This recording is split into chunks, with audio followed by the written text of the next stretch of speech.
Hello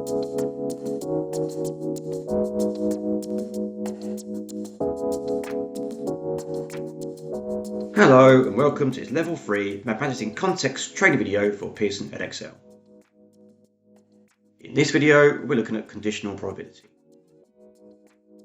We'll be focusing on calculating and interpreting conditional probabilities through representations such as Venn diagrams and understanding the use of probability notation and its application to Venn diagrams. There are no relevant formulae available in the formula book for this topic. Here's the mapping document to GCSE and GCE. You can see this topic appears in Higher Mathematics GCSE, GCSE Statistics and A-Level Mathematics. So here's my ideas for teaching this topic. Students could create situations where the probability of an event changes depending on the previous event. For example, a game of skill with or without prior practice. They could also research data on the success of vaccines. They could create tree diagrams to show probabilities related to the infection with or without having the vaccine. Key skills required for this topic.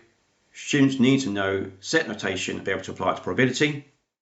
Students need to understand what is meant by mutually exclusive events and independent events. Students need to be able to find probabilities from Venn diagrams and tree diagrams. So here's an exam question from 2018, paper 2, question 3. For this question, students need to use information given in question 1 and their answer, which was a Venn diagram.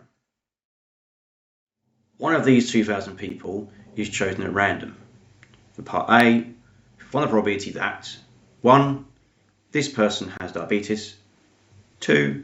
This person does not have high blood pressure or high cholesterol levels or diabetes. 3. This person has high blood pressure given that they have diabetes. Pedro claims his survey shows that there's a relationship between a person having high blood pressure and having diabetes. So part B, 1.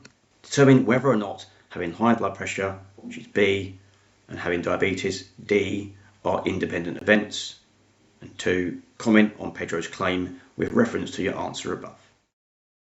So look at part A. So for 1, probability the person has diabetes, we can get that result from the information from question 1. It would be 370 out of 2,000. 2, the person does not have high blood pressure or high cholesterol or diabetes. Again, we can get that from the Venn diagram from question 1. That will be 1,023 out of 2,000. 3, this person has high blood pressure given that they have diabetes. So here's our conditional probability. So we can use our Venn diagram for this. The shaded pink section out of the entire set D will give us a probability of 145 out of 370. We can also use a probability formula for that.